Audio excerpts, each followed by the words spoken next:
माननीय मंत्री द्वारा बजट प्रस्तुत किए जाने के पश्चात उसे मेंबर पोर्टल पर भी उपलब्ध करा दिया जाएगा। माननीय वित्त मंत्री जी,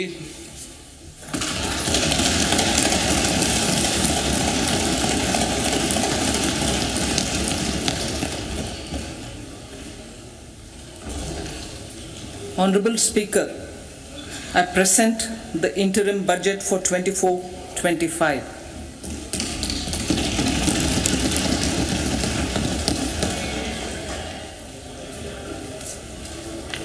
The Indian economy has witnessed profound positive transformation in the last 10 years. The people of India are looking ahead to the future with hope and optimism.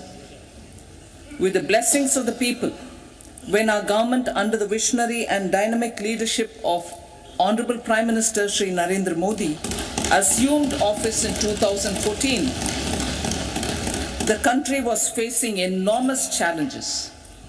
With Sabka Saath, Sabka Vikas as its mantra, the government overcame those challenges in right earnest. Structural reforms were undertaken. Pro-people programs were formulated and implemented promptly. Conditions were created for more opportunities for employment and entrepreneurship. The economy got a new vigor. The fruits of development started reaching the people at scale. The country got a new sense of purpose and hope. Naturally, the people blessed the government with a bigger mandate. In the second term, our government under the leadership of Honorable Prime Minister doubled down on its responsibilities to build a prosperous country with comprehensive development of all people and all regions. Our government strengthened its mantra to Sabka Saath, Sabka Vikas and Sabka Vishwas. Our development philosophy covered all elements of inclusivity, namely social inclusivity through coverage of all strata of the society, and geographical inclusivity through development of all regions of the country. With the whole of nation approach of Sabka Prayas, the country overcame the challenges of once in a century pandemic, took long strides towards Atmanirbhar Bharat, committed to Panch Pran, and laid solid foundations for the Amrit Kal. As a result, our young country has high aspirations, pride in its present, and hope and confidence for a bright future. We expect that our government, based on its stupendous work, will be blessed again by the people with a resounding mandate. Inclusive development and growth. Our humane and inclusive approach to development is a marked and deliberate departure from the earlier approach of provisioning up to village level. Development programs were thus provisioned. In the last 10 years, however, have targeted each and every household and individual through housing for all, Har Ghar Jal, electricity for all, cooking gas for all, bank accounts and financial services for all in record time. The worries about food have been eliminated through free ration for 80 crore people. Minimum support prices for the produce of Annadata are periodically increased appropriately. These and the provision of basic necessities have enhanced real income in the rural areas. Their economic needs could be addressed, thus spurring growth and generating jobs. Social justice. Our government is working with an approach to development that is all-round, all-pervasive, and all-inclusive. Sarvangin, Sarvasparshi, or Sarvasamaveshi. It covers all castes, and people at all levels. We are working to make India a Vikasit Bharat by 2047. For achieving that goal, we need to improve people's capability and empower them. Previously, social justice was mostly a political slogan. For our government, social justice is an effective and necessary governance model. The saturation approach of covering all eligible people is the true and comprehensive achievement of social justice. This is secularism in action, reduces corruption, and prevents nepotism, prevents Bhai Bhatijawad. There is transparency and assurance that benefits are delivered to all eligible people. The resources are distributed fairly. All, regardless of their social standing, get access to opportunities. We are addressing systemic inequalities that had plagued our society. We focus on outcomes and not on outlays so that the social economic transformation is achieved. As our Prime Minister firmly believes, we need to focus on 4 major castes. They are Garib, Mahilaye, Yuva and Annadata. Their needs, their aspirations and their welfare are our highest priority. The country progresses when they progress. All 4 require and receive government support in their quest to better their lives. Their empowerment and well-being will drive the country forward. Garib Kalyan, Desh Ka Kalyan. We believe in empowering the poor. The earlier approach of tackling poverty through entitlements had resulted in very modest outcomes. When the poor became empowered partners in the development process, government's power to assist them also increases manifold. With the pursuit of Sabka Saath, in these 10 years, the government has assisted 25 crore people to get freedom from multi-dimensional poverty. Our government's efforts are now getting synergized with energy and passion of such empowered people. This is truly elevating them from poverty. Direct benefit transfer of 34 lakh crore rupees from the government using PM Jan-Dhan accounts has led to savings of 2.7 lakh crores of rupees for the government. This savings has been realized through avoidance of leakages prevalent earlier. The savings have helped in providing more funds for Garib Kalyan. PM Swanidhi has provided credit assistance to 78 lakh street vendors. From that total of 78 lakh street vendors, 2.3 lakh have received credit for the 3rd time. PM Janman Yojana reaches out to the particularly vulnerable tribal groups who have remained outside the realm of development so far. PM Vishwakarma Yojana provides end-to-end support to artisans and craftspeople engaged in 18 trades. The schemes for empowerment of Divyangs and transgender persons reflect firm resolve of our government to leave no one behind. Welfare of Annadata. Farmers are our Annadata. Every year under PM Kisan Samman Yojana, direct financial assistance is provided to 11.8 crore farmers, including marginal and small farmers. Crop insurance is given to 4 crore farmers under PM Fasal Bima Yojana. These, besides several other programs, are assisting Annadata in producing food for the country and for the world. Electronic National Agricultural Market has integrated 1,361 mandis and is providing services to 1.8 crore farmers with trading volume of 3 lakh crores of rupees. The sector is poised for inclusive, balanced, higher growth and productivity.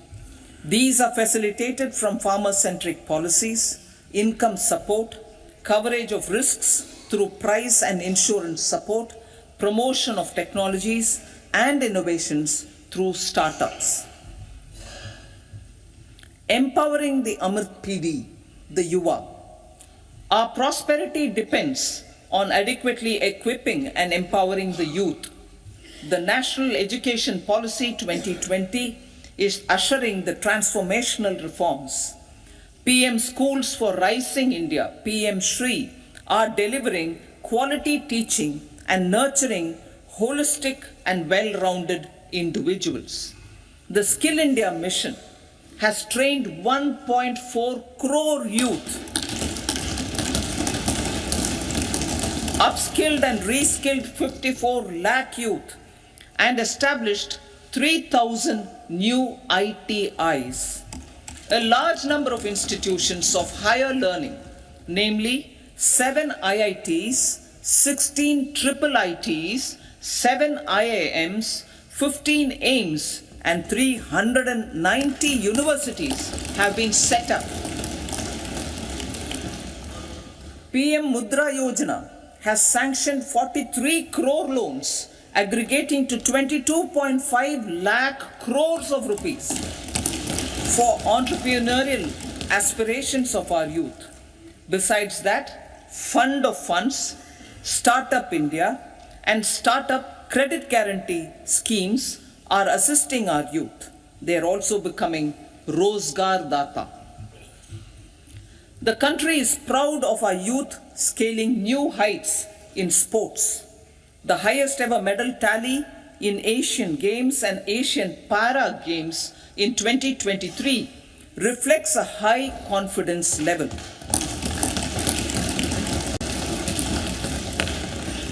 Chess prodigy and our #1 ranked player Pragyananda put up a stiff fight against the reigning world champion Magnus Carlsen in 2023. Today, India has over 80 chess grandmasters compared to little over 20 in 2010. Momentum for Nari Shakti. The empowerment of women through entrepreneurship, ease of living, and dignity for them has gained momentum in these 10 years. 30 crore Mudra Yojana loans have been given to women entrepreneurs. Female enrollment in higher education has gone up by 28% in 10 years. In STEM courses, girls and women constitute 43% of enrollment, one of the highest in the world. All these measures are getting reflected in the increasing participation of women in workforce. Making triple talaq illegal, reservation of 1/3 seats for women in the Lok Sabha and state assemblies, and giving over 70% houses under PM Awas Yojana in rural areas to women, and giving over 70% houses under PM Awas Yojana in rural areas to women as sole or joint owners have enhanced their dignity. Exemplary track record of governance, development, and performance. Besides delivering on high growth in terms of gross domestic product, the government is equally focused on a more comprehensive GDP, that is, governance, development, and performance. Our government has provided transparent, accountable, people-centric and prompt trust-based administration with citizen first and minimum government, maximum governance approach. The impact of all-round development is discernible in all sectors. There is macroeconomic stability, including in the external sector. Investments are robust. The economy is doing well. People are living better and earning better with even greater aspirations for future. Average real income of the people has increased by 50%. Inflation is moderate.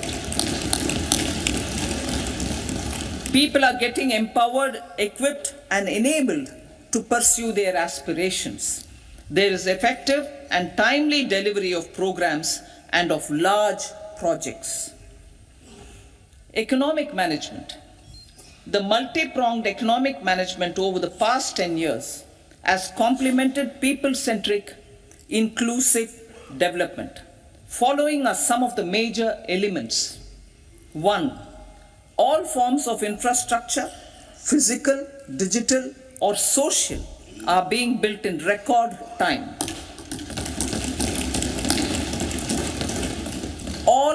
Number 2, all parts of the country are becoming active participants in economic growth. Number 3, digital public infrastructure, a new factor of production as if in the 21st century, is instrumental in formalization of the economy. Number 4, goods and services tax has enabled one nation, one market, one tax. Tax reforms have led to deepening and widening of tax base. Number 5, strengthening of the financial sector has helped in making savings, credit, and investments more efficient. Number 6, GIFT, IFSC, and the Unified Regulatory Authority, IFSCA, are creating a robust gateway for global capital and financial services for the economy. Number 7, proactive inflation management has helped keep inflation within the policy band. Now the global context, Honorable Speaker, sir. Geopolitically, global affairs are becoming more complex and challenging with wars and conflicts. Globalization is being redefined with reshoring and friendshoring, disruption and fragmentation of supply chains and competition for critical minerals and technologies. A new world order is emerging after the COVID pandemic. India assumed the G20 presidency during very difficult times for the world. The global economy was going through high inflation, high interest rates, low growth, very high public debt, low trade growth, and climate changes. The pandemic has led to a crisis of food, fertilizer, fuel, and finances for the world, while India successfully navigated its way. The country showed the way forward and built consensus on solutions for those global problems. The recently announced India, Middle East, Europe economic corridor is a strategic and economic game changer for India and others. In the words of Honorable Prime Minister, the corridor, and I quote, will become the basis of world trade for hundreds of years to come, and history will remember that this corridor was initiated on Indian soil. Unquote. Vision for Vikasit Bharat. Our vision for Vikasit Bharat is that of prosperous Bharat in harmony with nature, with modern infrastructure, and providing opportunities for all citizens and all regions to reach their potential. With confidence arising from strong and exemplary track record of performance and progress, earning Sabka Vishwas The next 5 years will be years of unprecedented development and golden moments to realize the dream of developed India by 2047. The trinity of demography, democracy, and diversity, backed by Sabka Prayas, has the potential to fulfill aspirations of every Indian. As Honorable Prime Minister in his Independence Day address to the nation mentioned, I quote, "There is no dearth of opportunities, as many opportunities as we want. The country is capable of creating more opportunities. Sky is the limit," unquote. Strategy for Amrit Kal. Our government will adopt economic policies that foster and sustain growth, facilitate inclusive and sustainable development, improve productivity, create opportunities for all, help them enhance their capabilities, and contribute to generation of resources to power investments and fulfill aspirations. Guided by the principle, reform, perform, and transform, the government will take up next generation reforms and build consensus with the states and stakeholders for effective implementation. It is an important policy priority for our government to ensure timely and adequate finances, relevant technologies, and appropriate training for the micro, small, and medium enterprises, MSMEs, to grow and also compete globally. Orienting the regulatory environment to facilitate their growth will be an important element of this policy mix. Aligning with the Panchamrit goals, our government will facilitate sustaining high and more resource efficient economic growth. This will work towards energy security in terms of availability, accessibility, and affordability. For meeting the investment needs, our government will prepare the financial sector in terms of size, capacity, skills, and regulatory framework. Aspirational Districts Program. Our government stands ready to assist the states in faster development of aspirational districts and blocks, including generation of ample economic opportunities. Development of the East. Our government will pay utmost attention to make the eastern region and its people a powerful driver of India's growth. PM Awas Yojana Gramin. Despite the challenges due to COVID, implementation of PM Awas Yojana Gramin continued, and we are close to achieving the target of 3 crore houses. 2 crore more houses will be taken up in the next 5 years to meet the requirement arising from increase in the number of families. Rooftop solarization and Muft Bijli. Through rooftop solarization, 1 crore households will be enabled to obtain up to 300 units free electricity every month. This scheme follows the resolve of Honorable Prime Minister on the historic day of consecration of Sri Ram Mandir in Ayodhya. Following benefits are expected. Savings up to 15 to 18,000 rupees annually for households from free solar electricity and selling the surplus to the distribution companies. Charging of electric vehicles. Entrepreneurship opportunities for a large number of vendors for supply and installation. Employment opportunities for the youth with technical skills in manufacturing, installation, and maintenance. Housing for middle class. Our government will launch a scheme to help deserving sections of the middle class, and I quote from Honorable Prime Minister's words, living in rented houses or slums or chawls and unauthorized colonies, unquote, to buy or build their own houses. Medical colleges. Several youth are ambitious to get qualified as doctors. They aim to serve our people through improved healthcare services. Our government plans to set up more medical colleges by utilizing the existing hospital infrastructure under various departments. A committee for this purpose will be set up to examine the issues and make relevant recommendations. Cervical cancer vaccination. Our government will encourage vaccination for girls in the age group of 9 to 14 years for prevention of cervical cancer. Maternal and child health care.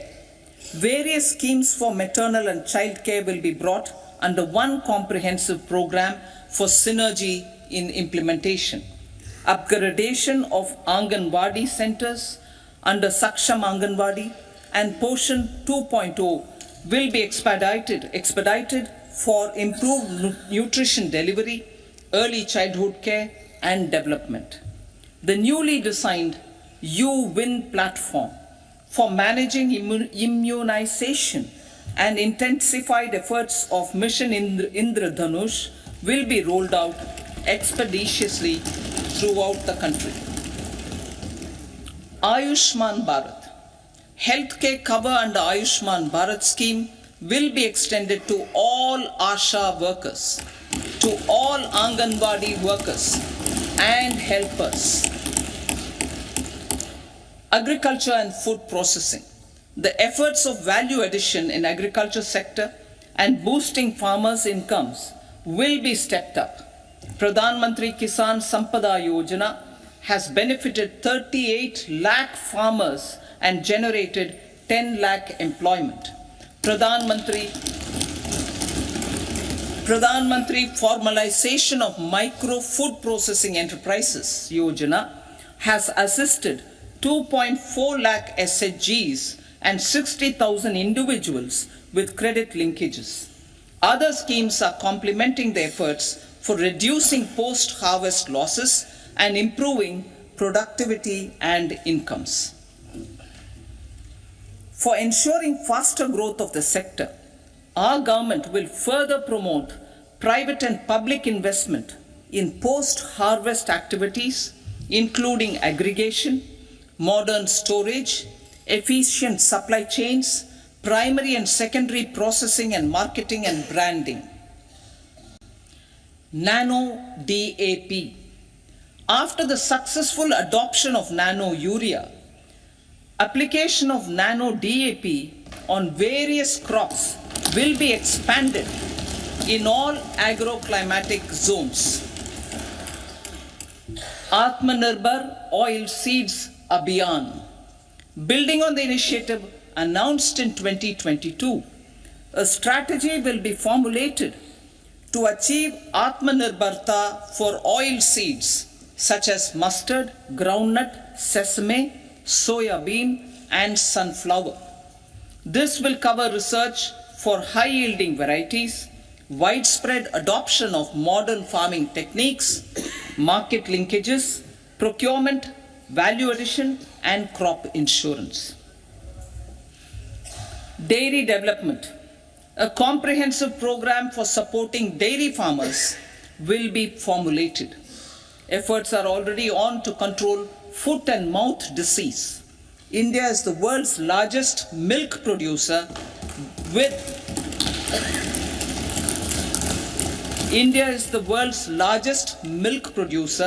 but with low productivity of milch animals. The program will be built on the success of existing schemes such as Rashtriya Gokul Mission, National Livestock Mission, and infrastructure development funds for dairy processing and animal husbandry. Matsya Sampada. It was a government which set up a separate department for fisheries, realizing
technological changes, new age technologies and data are changing the lives of people and businesses.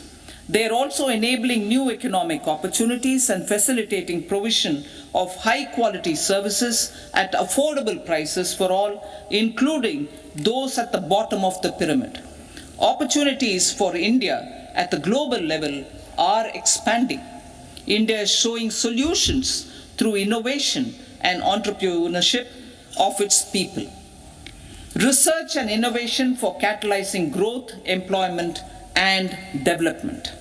Prime Minister Lal Bahadur Shastri gave the slogan of Jai Jawan, Jai Kisan. Prime Minister Atal Bihari Vajpayee ji, made that Jai Jawan, Jai Kisan, Jai Vigyan. Prime Minister Modi has furthered that to Jai Jawan, Jai Kisan, Jai Vigyan and Jai Anusandhan, as innovation is the foundation of development. For our tech-savvy youth, this will be a golden era. A corpus of 1 lakh crore rupees will be established with 50-year interest-free loan provided. The corpus will provide long-term financing or refinancing with long tenors and low and or nil. I repeat that sentence. The corpus will provide long-term financing or refinancing with long tenors and low or nil interest rates. This will encourage the private sector to scale up research and innovation significantly in sunrise domains. We need to have programs that combine the powers of our youth and technology. A new scheme will be launched for strengthening deep tech technologies for defense purposes and expediting Atmanirbharta. Infrastructure development.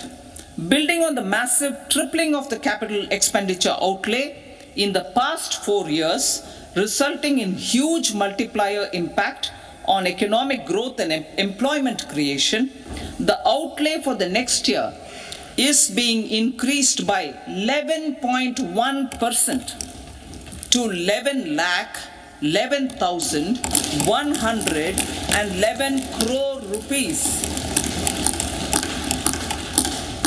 This would be 3.4% of our GDP. Railways. 3 major railway corridor programs will be implemented.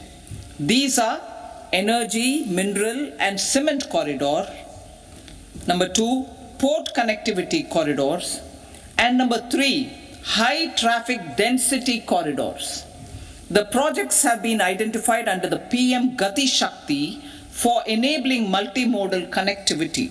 They will improve logistics efficiency and reduce cost. The resultant decongestion of the high traffic corridors will also help in improving operations of passenger trains, resulting in safety and higher travel speed for passengers.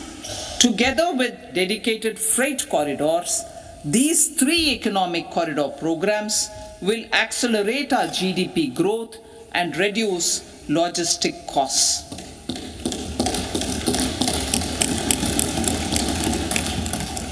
40,000 normal rail bogies will be converted to Vande Bharat standards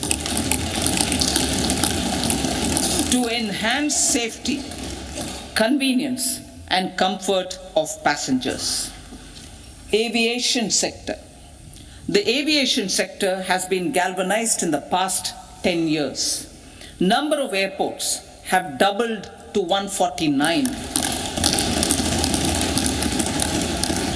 Rollout of air connectivity to Tier 2 and Tier 3 cities under Udan scheme has been widespread. 517 new routes are carrying 1.3 crore passengers. Indian carriers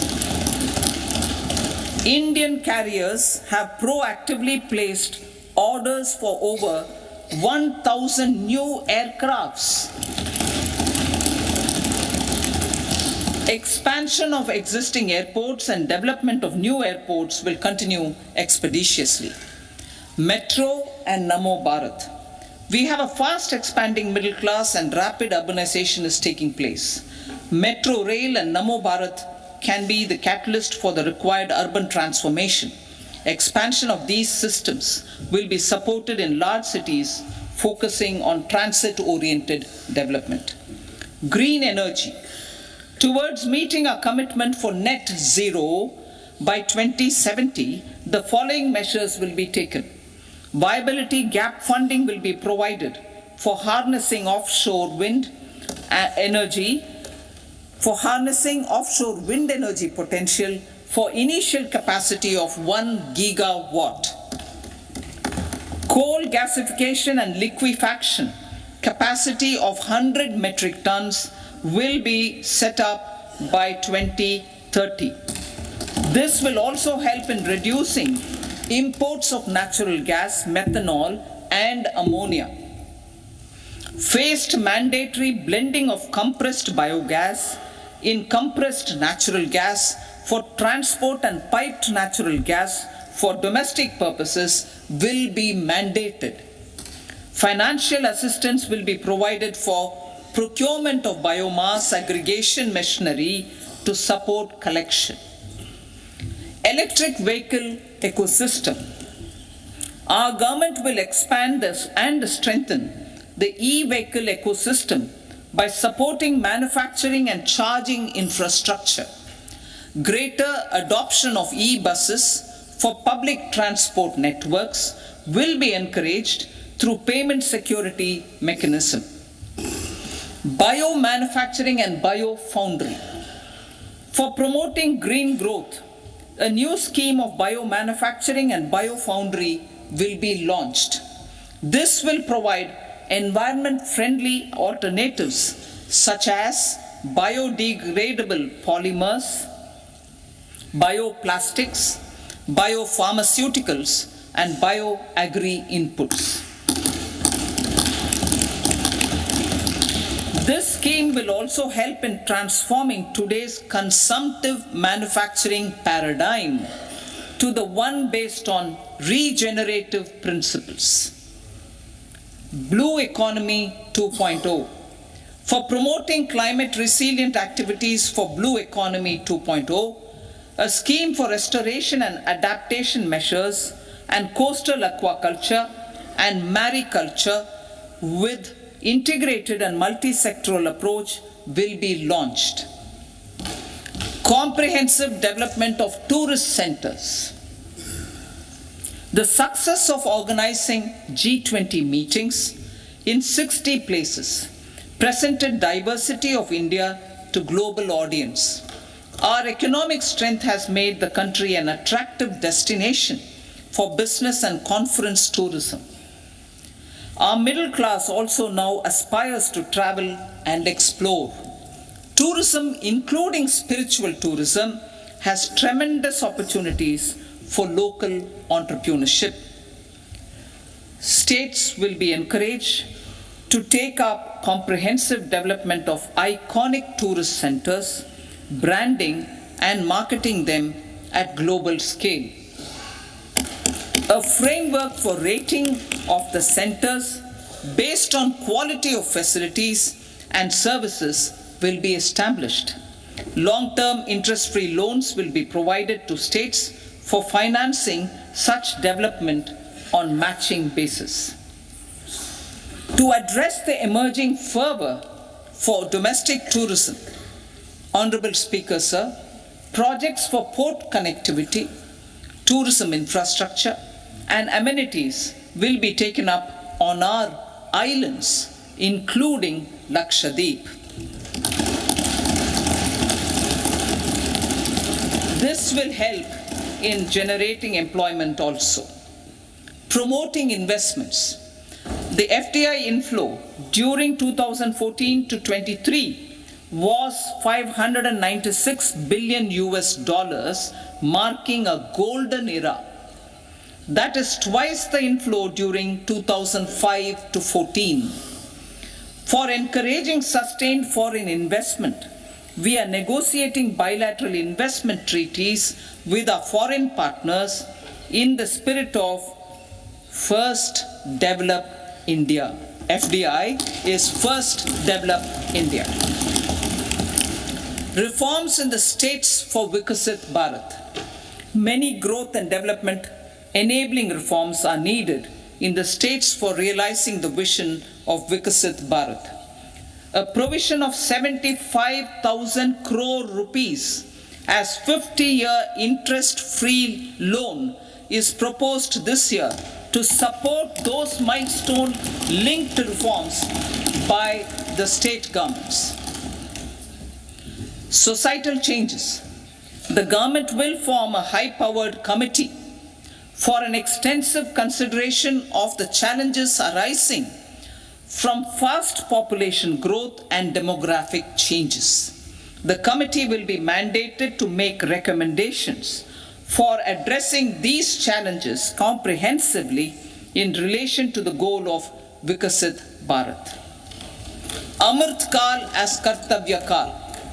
Our government stands committed to strengthening and expanding the economy with high growth and to create conditions for people to realize their aspirations.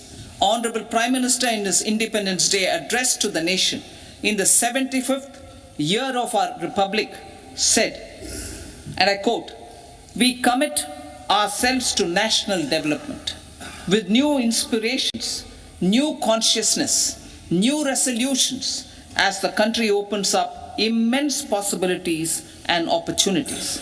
It is our Kartavya Kal." Unquote. Every challenge of the pre-2014 era was overcome through our economic management and our governance. These have placed the country on a resolute path of sustained high growth. This has been possible through right policies, true intentions, and appropriate decisions.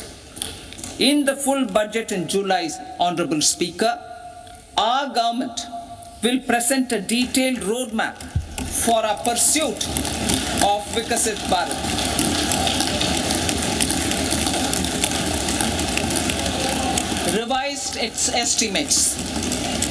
Revised estimates of 2023-24 The revised estimate of the total receipts other than borrowings is 27.56 lakh crores of rupees, of which the tax receipts are 23.24 lakh crore rupees.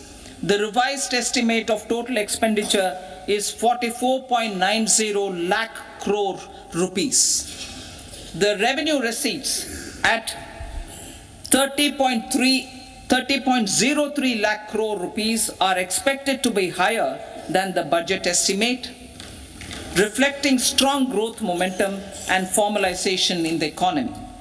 The revised estimate of the fiscal deficit is 5.8% of GDP, improving on the budget estimate notwithstanding moderation in the nominal growth estimates. Budget estimates for 2024-25. Coming to the year 2024-25, the total receipts other than borrowings and total expenditure are estimated at 30.80 and 47.66 lakh crore rupees respectively. The tax receipts are estimated at 26.02 lakh crore rupees. The scheme of 50-year interest-free loan for capital expenditure to states will be continued this year with an outlay of 1.3 lakh crore rupees.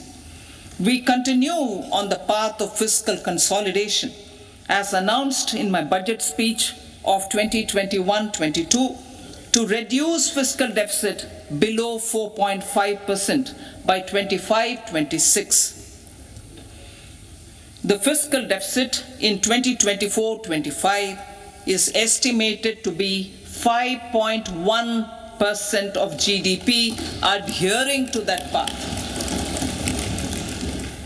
So the gross and net market borrowings through dated securities during 24-25 are estimated at 14.13 lakh crore rupees and 11.75 lakh crore respectively. Both will be less than that in 23-24. Now that the private investments are happening at scale, the lower borrowings by the central government will facilitate larger availability of credit for the private sector. Vote on account. I'll be seeking vote on account approval of the Parliament through the appropriation bill for a part of the financial year 2024-25. I will now move to part B. Honorable Speaker, sir, over the last 10 years, the direct tax collections have more than trebled and the return filers swelled 2.4 times. I would like to assure the taxpayers that their contributions have been used wisely for the development of the country and welfare of its people. I appreciate the taxpayers for their continued support. The government has reduced and rationalized tax rates. Under the new tax scheme, there is now no tax liability for taxpayers with income up to 7 lakh rupees, up from 2.2 lakh rupees in the financial year 2013-14. The threshold for presumptive taxation for retail businesses was increased from 2 crores to 3 crores. Similarly, the threshold for professionals eligible for presumptive taxation was increased from 50 lakh rupees to 75 lakh rupees. Also, corporate tax rate was decreased from 30% to 22% for existing domestic companies and to 15% for certain new manufacturing companies. Honorable Speaker, sir, in the last 5 years, our focus has been to improve taxpayer services. The age-old jurisdiction-based assessment system was transformed with the introduction of faceless assessment and appeal, thereby imparting greater efficiency, transparency, and accountability. Introduction of updated income tax returns, a new Form 26AS, and pre-filling of tax returns have made filing of tax returns simpler, and easier. Average processing time of returns has been reduced from 93 days in the year 2013-14 to a mere 10 days this year, thereby making refunds faster. Indirect taxation. By unifying the highly fragmented indirect tax regime in India, the GST has reduced the compliance burden on trade and industry. The industry has acknowledged the benefits of GST. According to a recent survey conducted by a leading consulting firm, 94% of industry leaders view the transition to GST as largely positive. According to 80% of the respondents, it has led to supply chain optimization, as elimination of tax arbitrage and octroi has resulted in disbanding of checkposts at the state and city boundaries. At the same time, tax base of GST more than doubled, and the average monthly gross GST collection has almost doubled to 1.66 lakh crores this year. States too have benefited.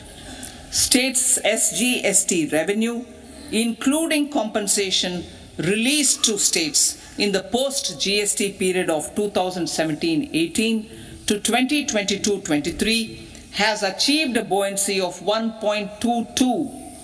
In contrast, the tax buoyancy of state revenues from subsumed taxes in the pre-GST 4-year period of 2012-13 to 2015-16 was a mere 0.72. The biggest beneficiaries are consumers, as reduction in logistic cost and taxes have brought down prices of most goods and services. We have taken a number of steps in customs to facilitate international trade. As a result, the import release time declined by 47% to 71 hours at inland container depots, by 28% to 44 hours at air cargo complexes, and by 27% to 85 hours at seaports over the last 4 years since 2019, when the national time release studies were first started. Tax proposals.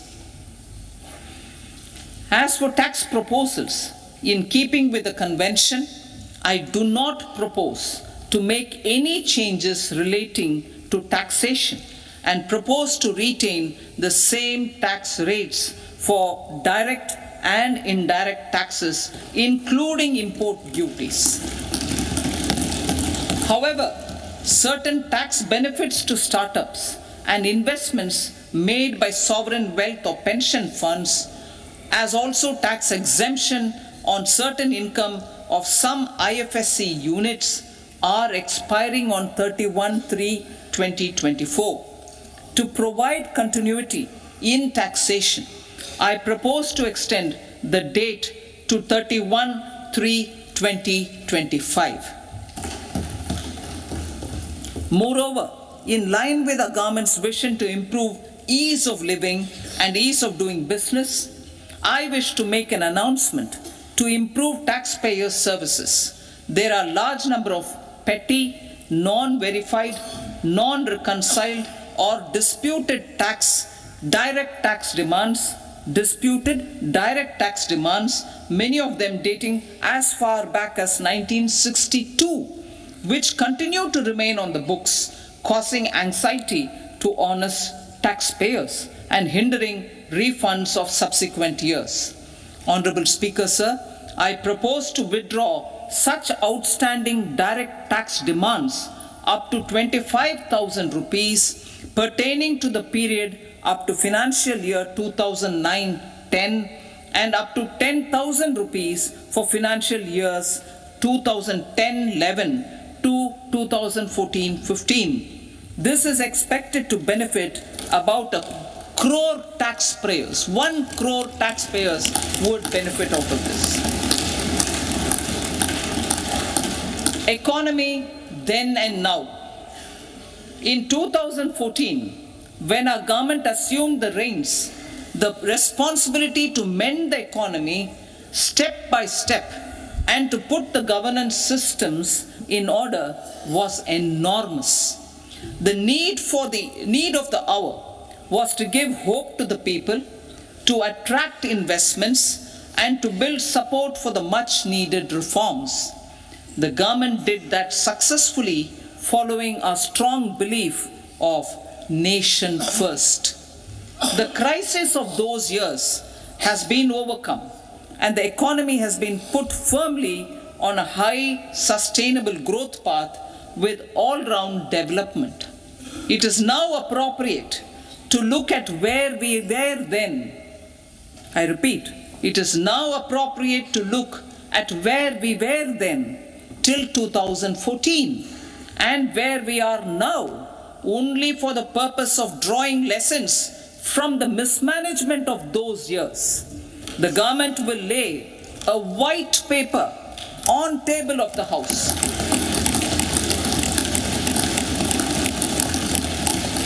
The exemplary track record of governance, development and performance, effective delivery and Jan Kalyan has given the government trust, confidence and blessings of the people to realize whatever it takes.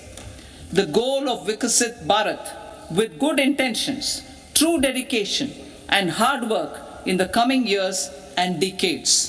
With this, Honorable Speaker, I commend the interim budget to this August House. Jai Hind.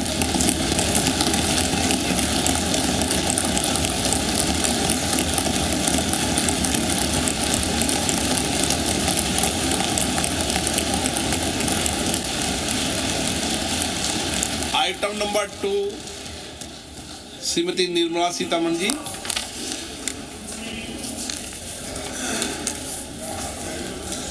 So, with your permission, I rise to lay on the table the following statements under Section 3(1) of the Fiscal Responsibility and Budget Management Act 2003, Medium-Term Fiscal Policy cum Fiscal Policy Strategy Statement and Macroeconomic Framework Statement. Item number 3, Srimati Nirmala Sitharaman ji. Sir, with your permission, I rise to move for leave to introduce the Finance Bill 2024. प्रश्न ये है कि विधेयक को पुनर्स्थापित करने की अनुमति प्रदान की जाए। जो सदस्य इसके पक्ष में हाँ कहें, जो सदस्य विरोध में ना कहें, मेरे विचार में निर्णय हाँ वालों के पक्ष हुआ, हाँ वालों के पक्ष हुआ। माननीय मंत्री जी विधेयक को पुनर्स्थापित करें। So I introduce the bill. सभा की कार्रवाई शुक्रवार दिनांक 2 फरवरी 2024 को प्राप्त 11 बजे तक के लिए स्थगित की जाती है।